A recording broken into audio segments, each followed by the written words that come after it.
Nous avons le plaisir aujourd'hui de vous présenter un atelier conférence sur la sensibilisation à l'entrepreneuriat et entrepreneuriat en sciences et santé durable, présenté par M. Denis Garand et en collaboration avec l'Alliance Santé Québec.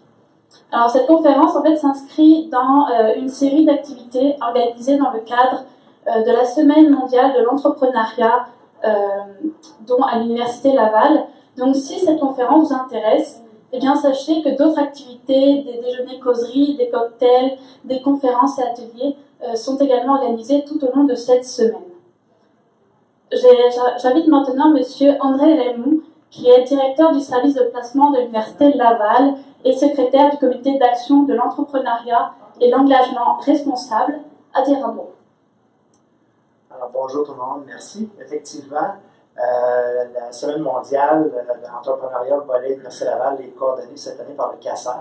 Le CASER est le comité d'action sur l'entrepreneuriat et l'engagement responsable et il est co-présidé par Mme Josée Bastien, qui est la doyenne de la Faculté des études supérieures et postdoctorales, et M. Fauché, Alain Fauché, qui est directeur général des études de premier cycle. Et le CASER, en fond, s'est donné comme mission de canaliser les efforts des différents intervenants en entrepreneuriat et en engagement, susciter la création de projets, offrir à la communauté universitaire différentes possibilités d'implication sociale et procurer un accompagnement pour la réalisation des projets. Donc, merci de participer à cette semaine-là, puis on vous souhaite beaucoup de plaisir dans le cadre de ces activités. Merci. Merci M. Raymond. J'invite maintenant Mme Chantal Simard, directrice générale adjointe aux opérations et au développement des partenariats à Alliance Santé Québec. Alors bonjour, merci d'être présent à cette activité pour laquelle on est très fiers de s'associer à la Semaine mondiale de l'entrepreneuriat. Donc, qu'est-ce que l'Alliance Santé Québec? Peut-être d'entrée de jeu. Donc, on est un organisme sans but lucratif qui a été créé en 2015 sous l'impulsion de l'Université Laval et des établissements de santé et de services sociaux de la région. Et ils se sont mis ensemble afin de proposer de la recherche et de l'innovation dans une perspective de santé durable par une stratégie concertée qui place l'individu et la population au cœur des actions.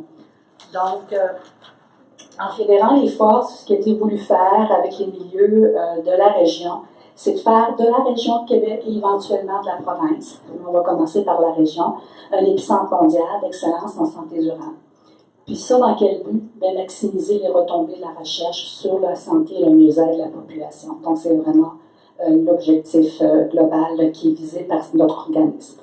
Pour ce faire, bien, on fait de la promotion de la santé durable. On favorise et soutient les maillages interdisciplinaires et intersectoriels en recherche et en innovation en santé durable, en y faisant, par surcroît, la promotion de la participation citoyenne. On met également en vitrine les forces de la région en santé durable et on valorise, bien sûr, l'esprit entrepreneurial dans l'ensemble de la chaîne de formation des professionnels. Nous avons mis en place un chantier spécifique à cet effet. Nous travaillons étroitement avec le comité CASIA, qui a été mentionné tout à l'heure, qui d'ailleurs a répertorié l'ensemble des instances impliquées en entrepreneuriat sur le campus et qui fait aussi des arrimages avec les ressources externes. Alors, le chantier entrepreneuriat et chaîne de formation qui a été mis de l'avant par l'Alliance s'est donné notamment comme objectif de promouvoir et soutenir l'entrepreneuriat auprès des équipes de recherche. Donc, d'où la raison de cette activité cet après-midi auprès de vous. Donc, c'est donc dans ce contexte-là qu'on a tenu à favoriser une présentation qui permet l'accès à un plus grand nombre de personnes par visioconférence. Donc, lorsqu'on a demandé à M. Garand, membre du chantier entrepreneuriat et chaîne de formation de l'Alliance Santé Québec, de vous présenter cette conférence, il a dit oui sans hésitation. M. Garand, pour vous le présenter, est professeur en entrepreneuriat et gestion des petites et de moyennes entreprises à la Faculté des sciences de l'administration de l'Université Laval. Il enseigne la gestion des ressources humaines, la stratégie et l'entrepreneuriat dans les universités québécoises et européennes depuis plus de 20 ans. M. Garand travaille également à la conscientisation des entrepreneurs potentiels et au développement des projets d'entreprise des étudiants de toutes les facultés de l'Université Laval. Donc, M. Garand, au plaisir de vous écouter.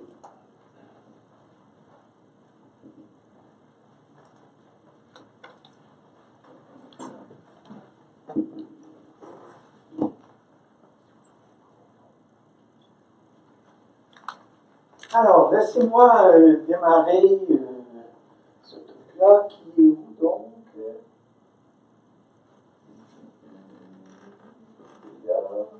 J'en profiterai peut-être pour remercier Alma Osvendic, qui est chargée de projet à l'Alliance Santé Québec, qui coordonne le chantier entrepreneurial. Vous n'entendez pas, vous ne cochez pas votre voix, hein? Moi, ça? Oui, Je vais parler plus fort! merci. Merci de me dire. Donc, je voulais remercier Alma Posvenjic, qui est chargée de projet à l'Alliance Santé Québec et s'est occupée de toute la logistique entourant l'organisation de cette conférence. Alma est chargée de projet à l'Alliance, au chantier entrepreneuriat et au chantier également mobilisation participation citoyenne. Merci Alma. Bon, c'est bien. Alors, bon après-midi. Mon nom est Garand, Denis Garand. Je suis professeur à l'Université Laval depuis presque 20 ans. Là, mais ça me rajeunit. Là. Vous savez, j'ai 34 ans depuis déjà un certain nombre d'années, donc tout va bien, il n'y a pas d'inquiétude. Je vous parle aujourd'hui d'un sujet que certains d'entre vous comprenez parce que vous le mettez en pratique, d'autres parce que ça pourrait vous intéresser, et éventuellement certains autres, vous vous demandez pourquoi on vous parle d'entrepreneuriat et d'intrapreneuriat dans un contexte scientifique, dans un contexte où d'habitude l'entrepreneuriat est perçu comme une activité auquel vous n'êtes pas destiné. Alors je vais vous expliquer en détail pourquoi. Et soyez sans inquiétude, j'aurai l'occasion de vous faire parler dans les prochaines minutes. Alors évidemment, la première question, c'est est-ce qu'il y a de la place pour parler d'affaires en milieu universitaire? Est-ce que c'est normal? Il y a 30 ans, on vous aurait dit pas du tout.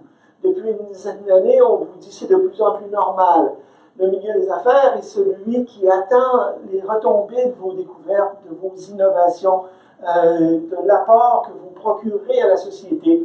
Parce que comme chercheur en sciences, qu'on soit en infectiologie, en sociologie ou dans tout autre domaine, on doit nécessairement comprendre que notre recherche sert ou devrait aussi servir à la société. Alors évidemment, la collaboration entre milieu académique, milieu scientifique, milieu universitaire et des affaires est de plus en plus normale. Alors pourquoi seriez-vous concerné par l'entrepreneuriat et la santé durable? Parce que l'entrepreneuriat, c'est une façon de développer et de valoriser vos travaux de recherche et, effectivement, votre carrière éventuellement. Ce n'est pas seulement la création d'une entreprise, comme on le verra dans les prochaines minutes. Santé durable, je l'explique dans quelques minutes. Alors, quels pourraient être les bénéfices de combiner entrepreneuriat et santé durable? Ce sont des bénéfices à la fois pour les directeurs de labo, les chercheurs, les professeurs, mais aussi les étudiants gradués et les employés. Parce que dans tout contexte scientifique, on doit aller chercher de plus en plus des partenaires du secteur privé, des partenaires dans le domaine public, des partenaires scientifiques à l'international, et que vous soyez directeur de labo, chercheur, professeur, étudiant ou employé, vous devez de plus en plus développer ces volets de partenariat avec des ressources externes à votre labo. Avec la visioconférence. Oh, ben, il y a toujours les fantômes quand on fait une visioconférence, c'est pas grave. Alors, est-ce que vous nous voyez là-bas? Levez la main, c'est déjà ça. On est toujours en train de se demander si je vous vois. Oh, certains par contre. Alors, évidemment, je vous rappelle la mission de l'Alliance Santé Québec, parce qu'il y a beaucoup de personnes ne savent pas exactement à quoi sert l'Alliance Santé Québec. Effectivement, comme l'a dit Mme Simard, c'est une organisation qui existe pour favoriser le développement des activités et des partenariats dans une perspective de santé durable pour l'amélioration du bien-être de la population et de la société en général. Alors, quand on parle de santé durable, évidemment, je ne vous répéterai pas toute la définition que l'Alliance Santé en fait, mais c'est clair qu'on vise vraiment à améliorer le bien-être physique, mental, social, à favoriser le développement d'une population en meilleure santé, d'une société qui vivra plus longtemps sans générer des coûts astronomiques de soins de santé. Évidemment, je dis toujours qu'à mon âge, je serai vieux dans une quarantaine d'années, n'est-ce pas? Et qu'à ce moment-là, j'aurai besoin d'un certain nombre de services de santé dont j'aimerais être capable de minimiser les coûts. Mais ça devrait être l'objectif d'une majorité de la population. Au lieu de se dire, je mène une vie débridée et déséquilibrée, et lorsque je serai malade, ben, on paiera pour me soigner. Effectivement, on parle de qualité, de ressources appropriées, d'accès, de conditions de vie saine. Alors, quand on lit ensemble entrepreneuriat et santé durable, on comprendra qu'on parle d'un entrepreneuriat qui vise réellement à répondre aux besoins de la société de façon à améliorer le contexte global de la société, aussi bien en termes de sensibilisation de la population face aux activités saines, à une alimentation saine, que par rapport à votre santé tout court. Évidemment, entreprendre en santé et en santé durable et en sciences, il y a toujours des mythes à déboulonner pour commencer. Le premier mythe à déboulonner est toujours le même, c'est celui qu'il faut pousser tous les chercheurs à devenir entrepreneurs. C'est archi faux. C'est une petite minorité de chercheurs qui éventuellement deviendront des entrepreneurs, ce qu'on appelle en anglais un spin-off, un essaimage en français. Cette minorité-là, elle est de 2, 3, 4, 5 pas 10, 15, 20, 30 là. Le métier d'un chercheur, c'est de faire la recherche, des découvertes, de publier, d'obtenir de nouveaux financements, mais aussi de plus en plus, comme on le verra, de créer des partenariats avec le plus possible de partenaires externes de façon à ce que votre recherche réponde à des besoins de la société et non pas juste à publier des articles dans des revues que les gens citeront par la suite. Deuxième mythe, si on sensibilise les chercheurs à l'entrepreneuriat, ils quitteront tous le milieu universitaire, ce qu'on appelle en anglais le brain drain. Encore là, c'est pas vrai. La majorité des chercheurs et des scientifiques sont bien plus confortables dans leur labo ou à l'université que dans une création d'entreprise. Encore là, c'est une toute petite minorité qui viendra à la fuite des cerveaux. Et si on parle d'entrepreneuriat. Troisième mythe, et le dernier, c'est que l'entrepreneuriat, ça sert uniquement à créer une entreprise. Ben, je prends toujours quelques minutes pour vous parler de ce qu'on peut qualifier de définition universelle de l'entrepreneuriat, où on comprend ici que la création d'entreprise en bas à gauche, c'est essentiellement un élément de l'entrepreneuriat, mais qu'il y a aussi le travail autonome, les micro-entreprises, tout le monde qui est impliqué dans des associations étudiantes ou des activités au travail et qui a des comportements entrepreneuriaux agit en partie comme un entrepreneur. Et tout ce qui s'appelle l'économie sociale et coopérative, c'est aussi de l'entrepreneuriat collectif plutôt que l'entrepreneuriat traditionnellement capitaliste ou individualiste, mais c'est de l'entrepreneuriat quand même. Et évidemment, on a aussi le travail autonome et la micro-entreprise. Alors, travail autonome, micro-entreprise ou intrapreneuriat et SMH plutôt, c'est ce qui vous concerne le plus. La très grande majorité des chercheurs, malheureusement, n'ont jamais entendu parler du fait qu'ils sont des intrapreneurs. En fait, dès que vous dirigez un projet, dès que vous dirigez un labo, dès que vous dirigez une équipe et vous avez besoin de recruter des gens, d'aller chercher des budgets, vous êtes un intrapreneur, c'est-à-dire quelqu'un qui agit comme un entrepreneur, qui n'a pas nécessairement comme objectif de quitter son milieu salarié pour se démarrer en affaires, mais qui doit agir comme un entrepreneur, innover, créer, gérer des équipes, aller chercher du financement, régler des problèmes, faire des relations publiques, du partenariat, des communications. C'est ce qu'on appelle un intrapreneur, quelqu'un qui ne veut pas nécessairement quitter son emploi salarié parce qu'en réalité c'est plus confortable, mais certains d'entre eux, parmi les intrapreneurs, comme on en parlera dans les prochaines minutes, éventuellement pourraient quitter leur emploi pour démarrer leur propre entreprise. On en voit à l'université. Alors, nos intrapreneurs, ce sont des créatifs, des innovateurs, mais des gens qui génèrent eux-mêmes leur mandat. Pour que vous compreniez bien, un intrapreneur, ce n'est pas un chargé de projet. Un chargé de projet, l'employeur lui confie des projets, il les exécute avec un budget qu'on lui confie, et souvent des ressources qu'on alloue au projet. Un intrapreneur, c'est quelqu'un qui va vendre sa salade auprès de son directeur de labo, de son directeur de centre de recherche, qui dit « Moi, j'ai des idées, je veux développer des projets, je veux établir des nouveaux partenariats, j'ai besoin de budget, on ira ensemble demander des subventions, créer des partenariats, et je gérerai moi-même mes activités en créant peut-être moi-même mon labo, mon centre de recherche, mon équipe de recherche. » C'est vraiment un intrapreneur.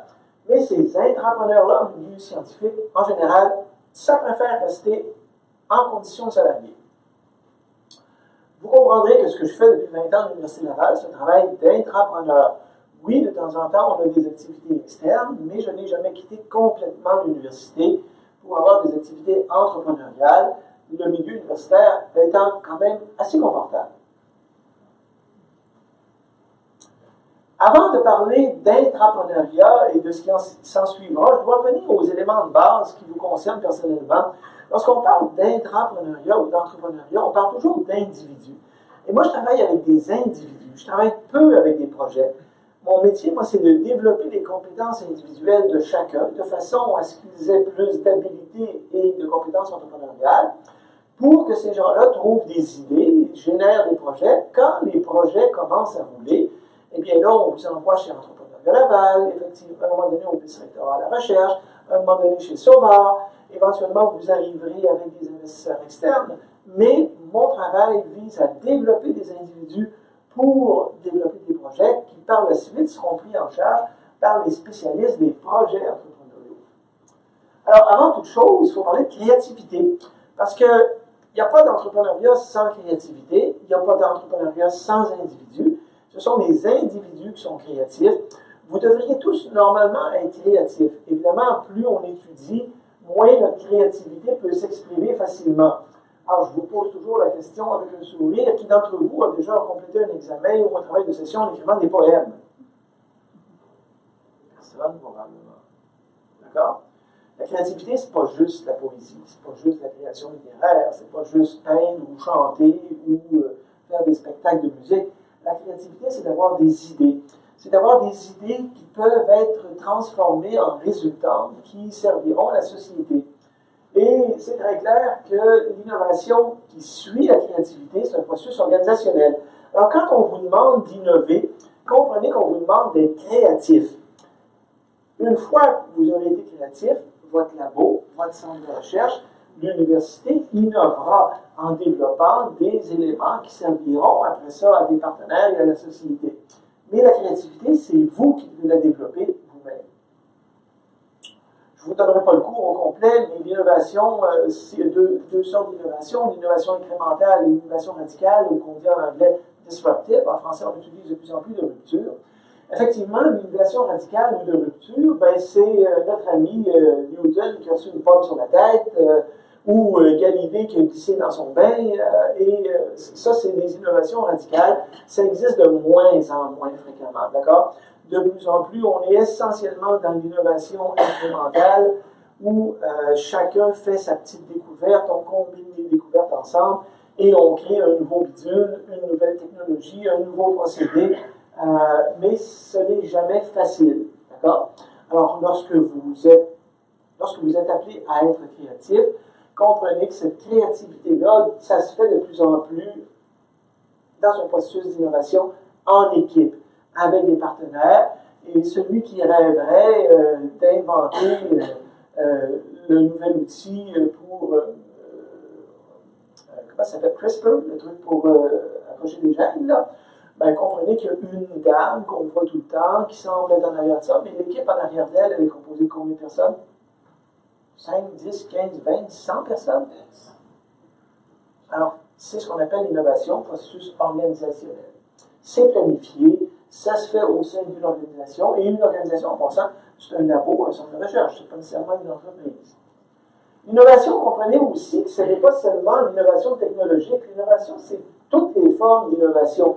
Innovation de services, de produits, de procédés, innovation commerciale, innovation organisationnelle.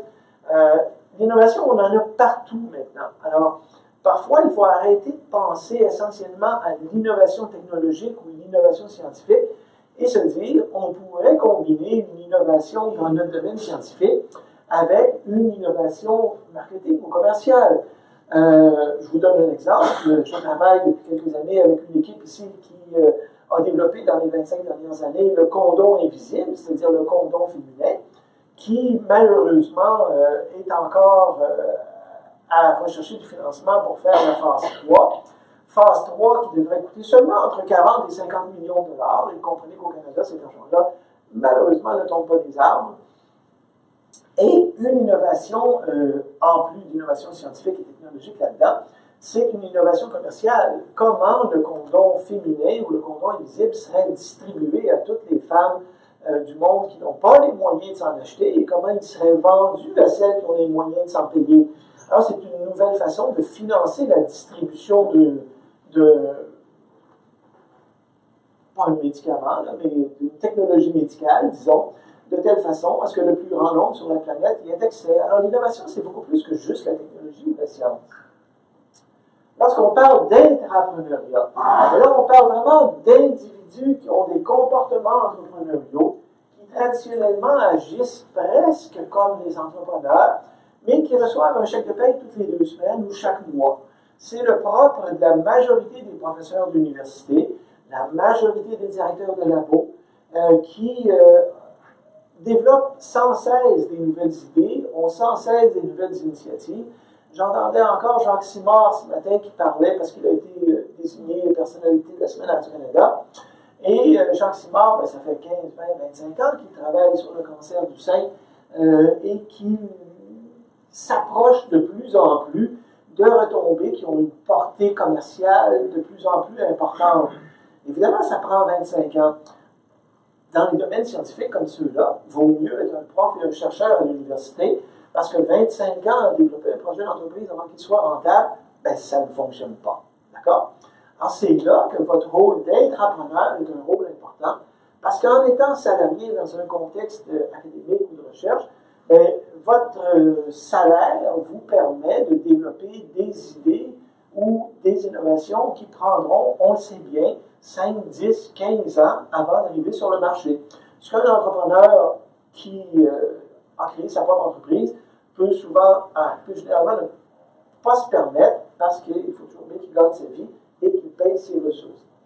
Alors, comportement entrepreneurial, innovation, valeur ajoutée, pratique entrepreneuriale, tout ça se ressemble. Hein? La seule énorme différence on verra quelques différences tantôt, entre un intrapreneur et un entrepreneur, c'est que notre entrepreneur prend tous les risques pour lui. S'il fait faillite, ben, il perd son argent, l'argent de ses investisseurs, de sa famille, de 3/4 du temps, parce que sa famille a aussi investi là-dedans, et doit redémarrer une autre entreprise. Un intrapreneur, lorsque son projet ne réussit pas, en général, il ne perd pas son travail. Il se trouve un autre projet ou il valorise un autre projet qu'il pourra poursuivre dans les prochaines années. Parce qu'à la base, l'intrapreneur a quand même un statut salarié dans une organisation. Alors, les individus qu'on appelle des intrapreneurs sont des gens qui ont beaucoup de potentiel pour convaincre. Parce qu'un entrepreneur, c'est un vendeur. Mais quand on parle d'un vendeur, oubliez le vendeur de balayeuse, ou le vendeur de voiture. Un vendeur, c'est aussi quelqu'un qui a des habiletés à convaincre. On appelle ça vendre de l'intangible. Et quelle est la première chose que vous avez à vendre dans votre vie? Je vous pose la question. Quelle est la première chose que vous avez à vendre dans votre vie? Moi. Vous-même. Pour trouver un emploi, pour réussir des entretiens de sélection, pour être admis dans un doctorat, pour progresser dans votre carrière. Alors, la première chose que vous devez vendre, c'est vous-même. Vous-même, votre expertise. Et un intrapreneur, c'est quelqu'un qui est capable de vendre se vendre soi-même, son expertise, mais aussi ses idées, ses projets. Si vous n'êtes pas capable de vous vendre vous-même et de vendre vos idées, vos projets, bien comprenez que oui, vous serez salarié, mais pas entrepreneur. Vous serez un salarié à qui on donne des directives. C'est tout. Alors, l'entrepreneur, c'est quelqu'un qui va aller chercher des mandats clairs, c'est-à-dire qu'il doit convaincre ses supérieurs de lui donner le feu vert pour réaliser ses projets. Puis c'est pas toujours facile, parce qu'au sein d'un labo, il y a toujours un seul ou une seule directrice de labo, et il y a toujours quelques intrapreneurs, c'est-à-dire des gens qui ont des idées, qui sont créatifs. Et parfois, dans des labos, on voit des gens qui préfèrent, des directeurs de labo, qui préfèrent être les seuls maîtres à bord, et que tous les autres seront des collaborateurs, ou pire, des exécutants. Alors, il faut bien connaître le contexte dans lequel vous êtes avant de dire « moi, je suis un intrapreneur et je vais régulièrement soumettre des projets ». Ben non, il y a des gens qui dirigent des groupes qui préfèrent généralement mener leur barque eux-mêmes. On voit ça dans tous les milieux.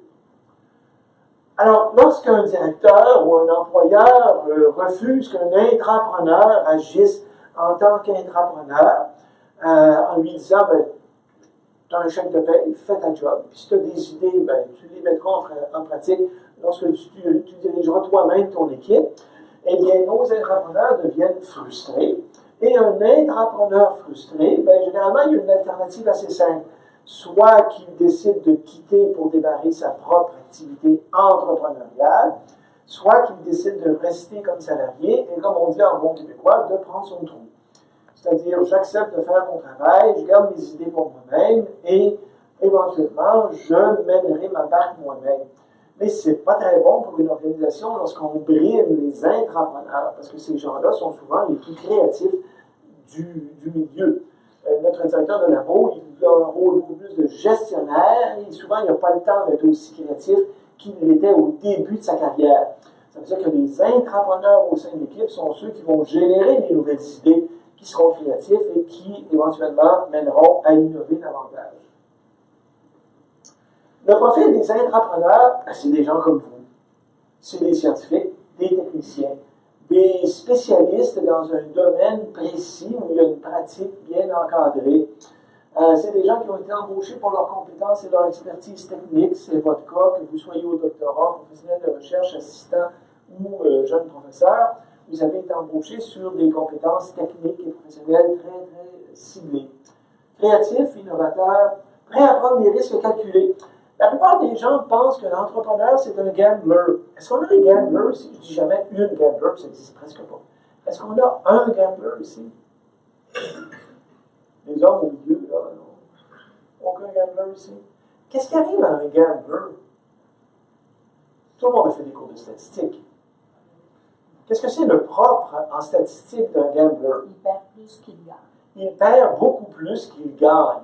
Il gagne de temps en temps et c'est ce qui le stimule à toujours penser qu'il gagnera le gros lot. Évidemment, j'achète des billets de l'Auto-Québec. Savez-vous quelle est ma probabilité de gagner le gros lot? Une sur 13,5 ou une sur 29 millions, dépendant que vous soyez à la 649 ou à la Lotomax.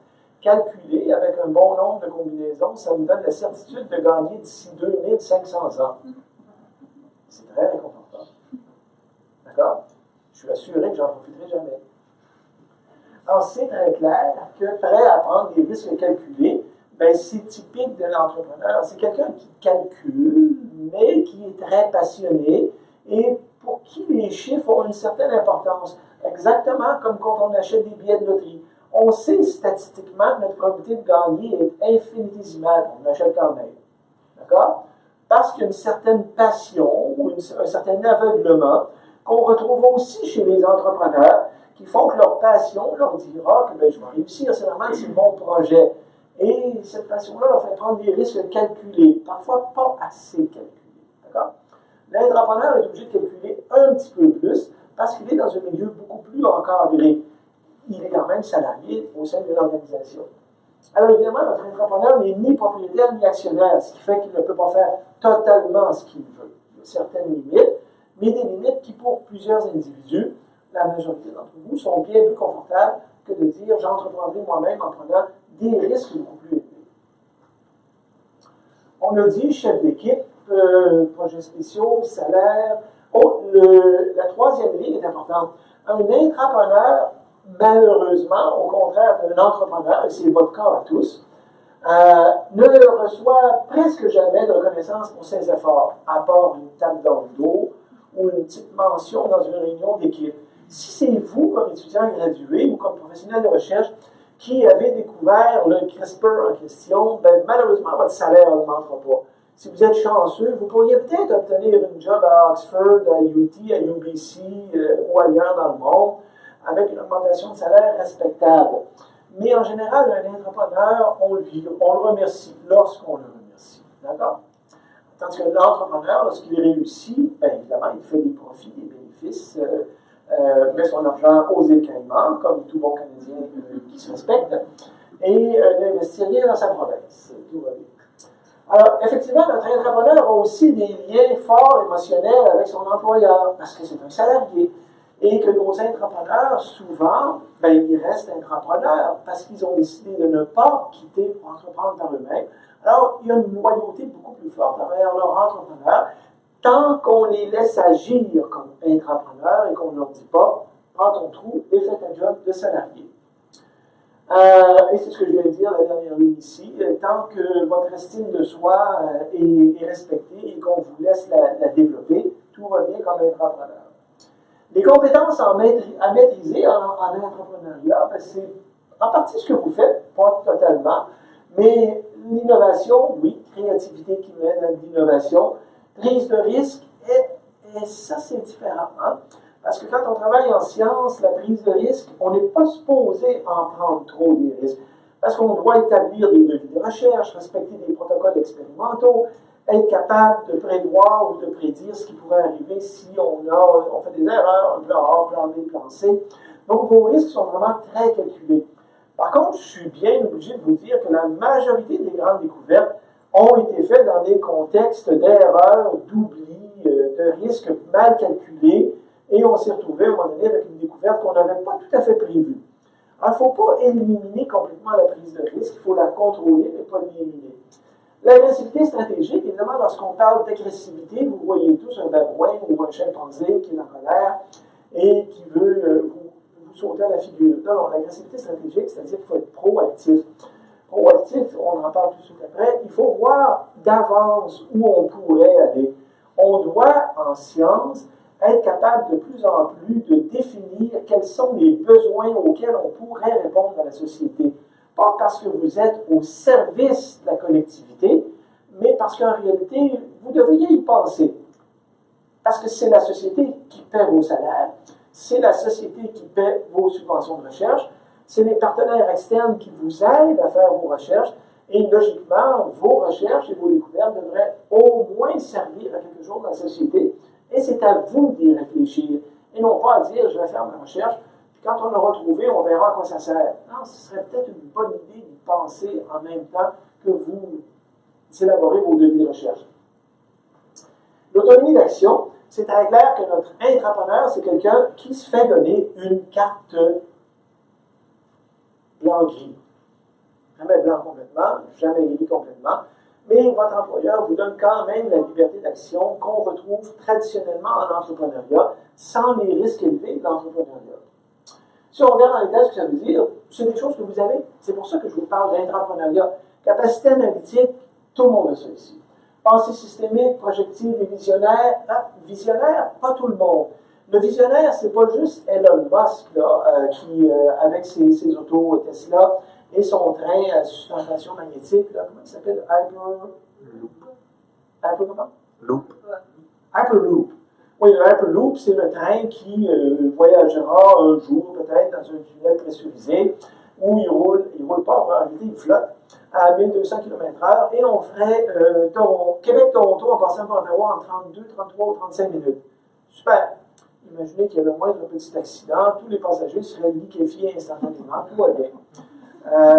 Mais ça, c'est d'être visionnaire. En science, on doit aussi être visionnaire. Peut-être pas aussi futuriste que Elon Musk, ce n'est pas donné à tout le monde, mais vous devez être capable de voir, d'avoir une certaine prospective sur à quoi servira votre travaux de recherche. Capacité de conception, on les a lorsqu'on fait un devis de recherche, lorsqu'on élabore un protocole expérimental, ben, on fait de la conception, c'est simple. Évaluation de risque, vous devez évaluer les risques, parce que sinon, ben, comme on dit, vous connaissez l'image de l'inventeur fou? Celui qui travaille dans son sous-sol, son garage ou son cabanon, qui explose 2 fois par année parce qu'il s'est juste un peu trompé. Bon, effectivement, dans vos labos, vous devez bien évaluer les risques pour diminuer les probabilités d'accident. Négociation. Et là, on arrive à des compétences dont c'est mon travail de vous aider à les développer. Négociation.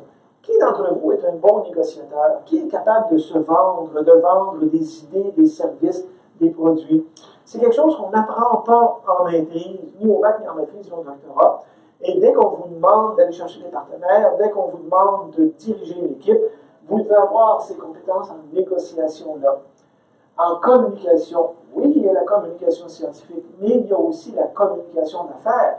Comment parler avec des partenaires externes? Comment parler avec des end-users, des utilisateurs de vos services ou de vos découvertes?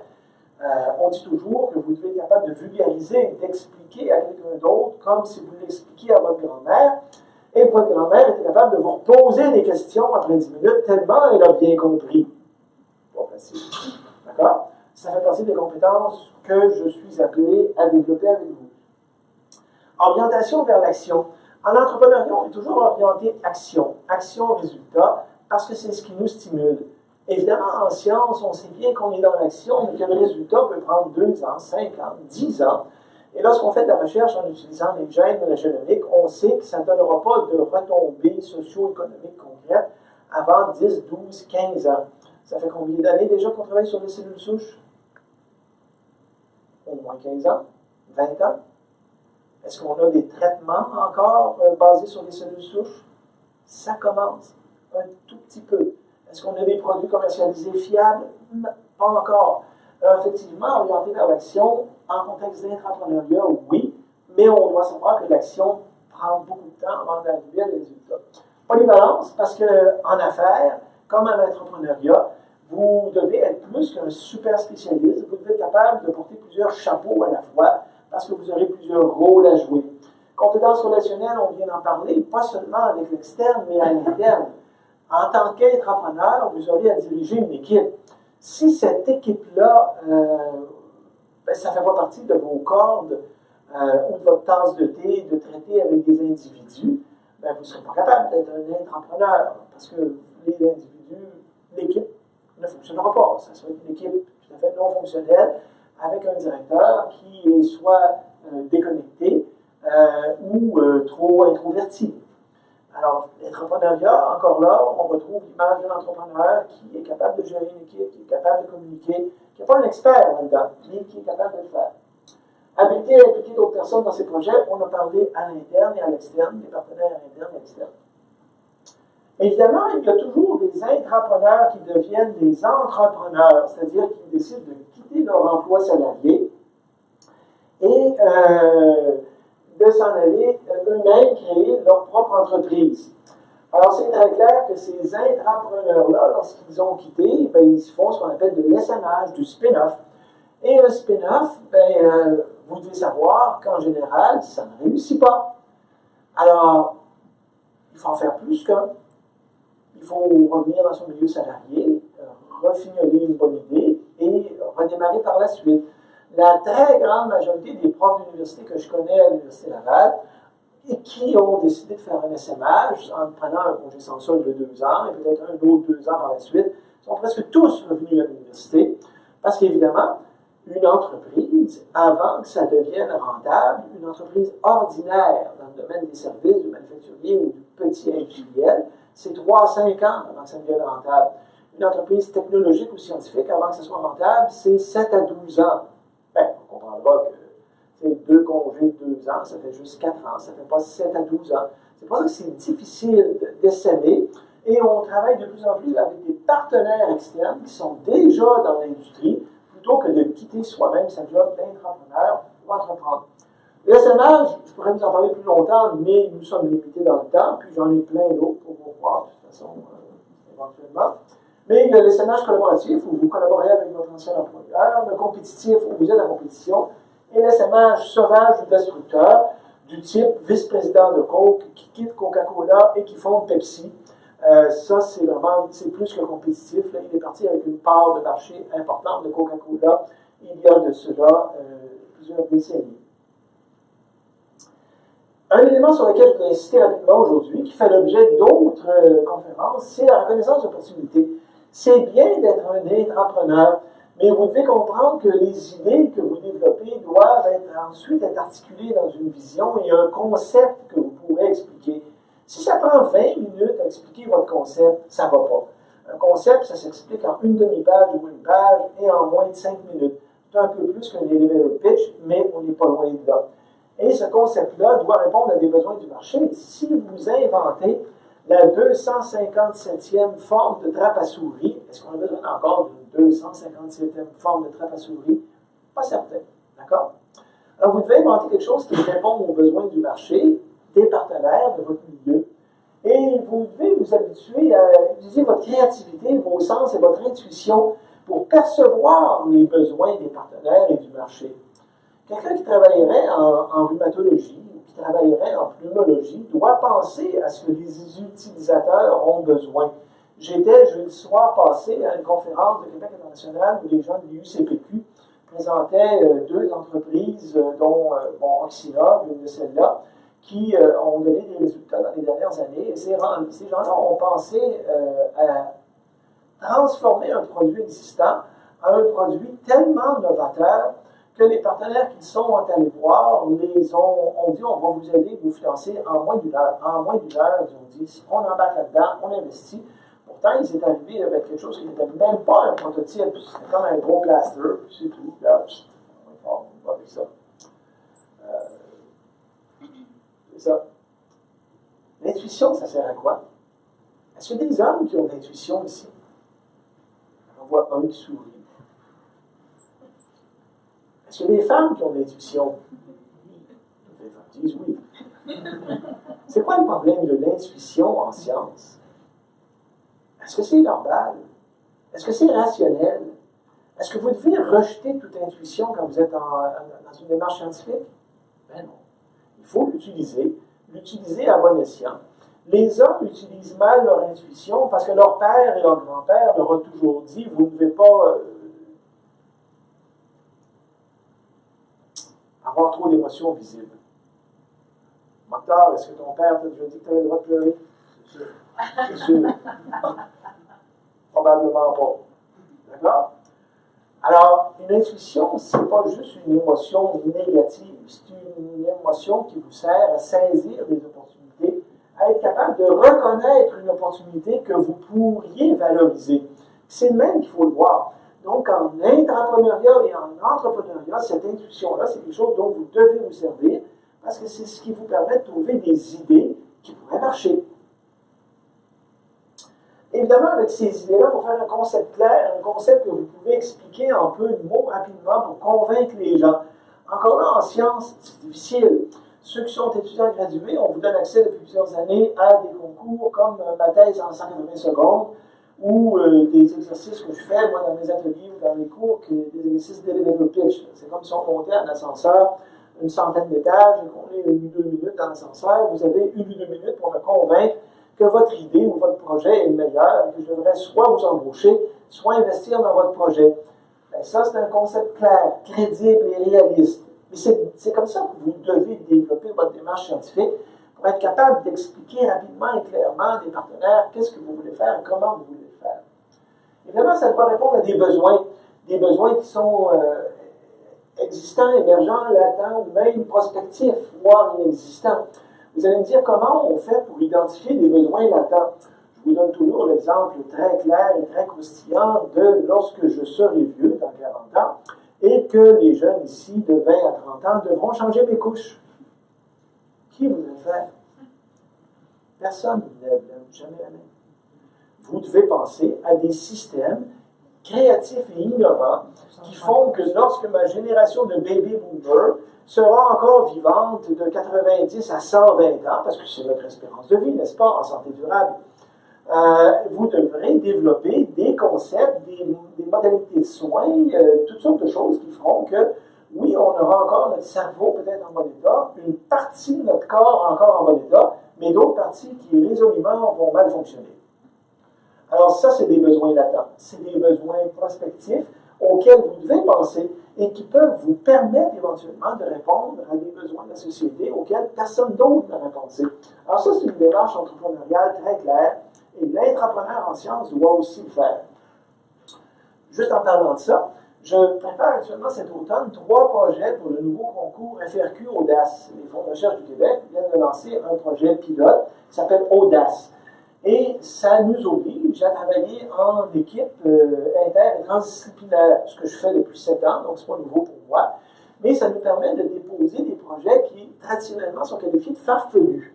Des trucs qu'on se fait dire par les évaluateurs, ça ne tient pas en route, ça n'a pas de bon sens, vous combinez trop de compétences. Non, il demande de combiner différentes compétences pour répondre à des besoins bien identifiés avec des équipes inter- et transdisciplinaires. Ça, c'est stimulant. Ça, pour un entrepreneur et un intrapreneur, c'est ce qu'on cherche le plus souvent.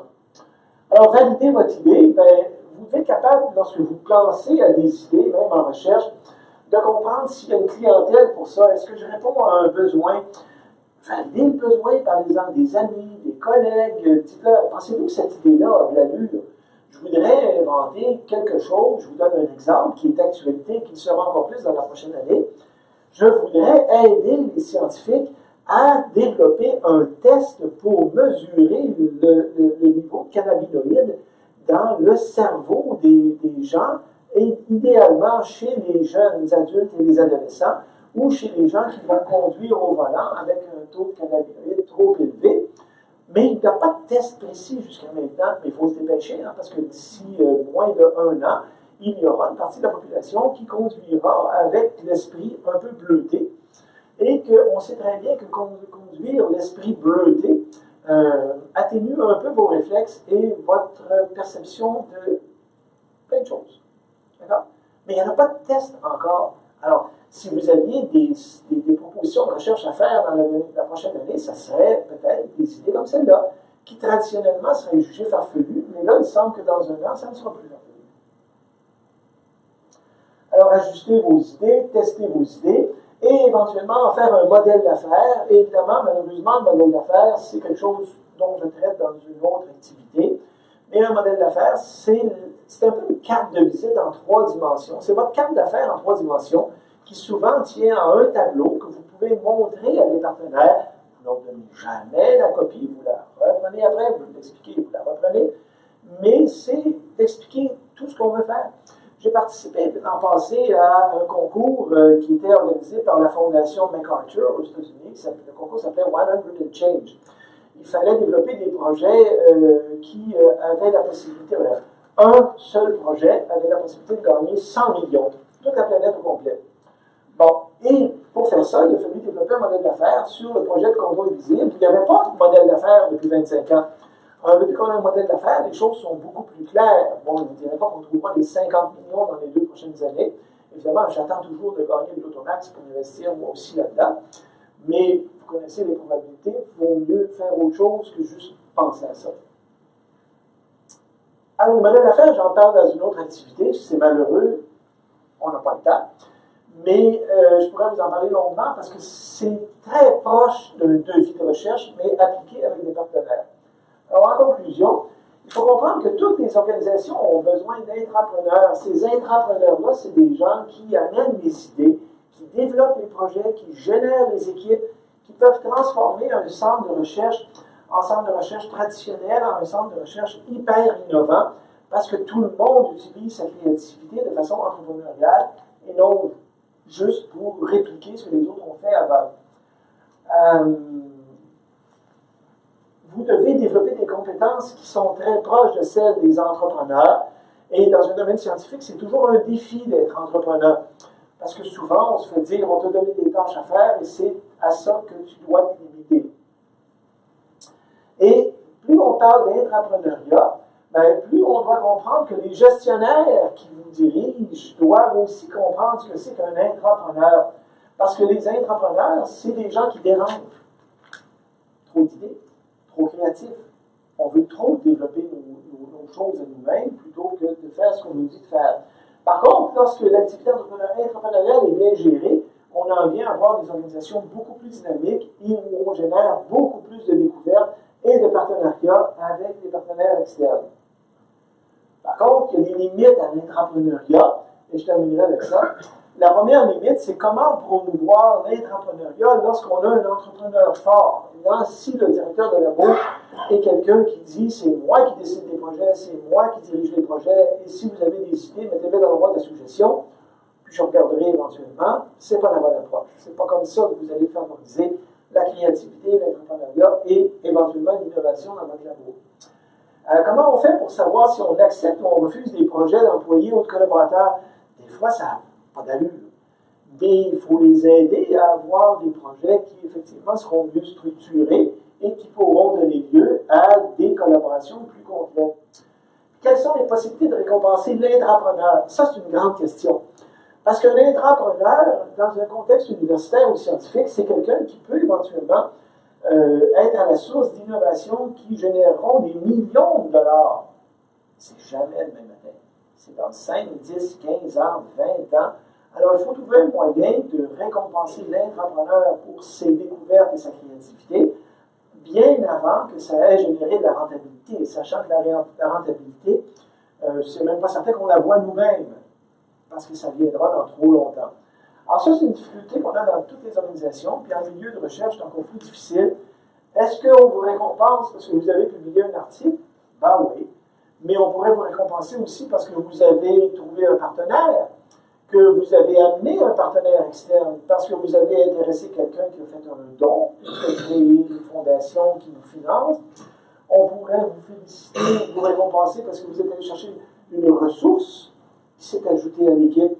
C'est des choses auxquelles les directions de labo devraient penser, malheureusement. Ça ne fait pas partie de notre façon habituelle de voir le travail des intrapreneurs. Alors, mon temps est à peu près écoulé. Je vous remercie pour votre attention. Il semble bien que dans les salles, il y a au moins une salle où les gens aient survécu. Les autres missions devaient être tout à fait inefficaces. Alors, je vous remercie d'avoir survécu et d'être resté là. C'est bien. Si vous avez des questions.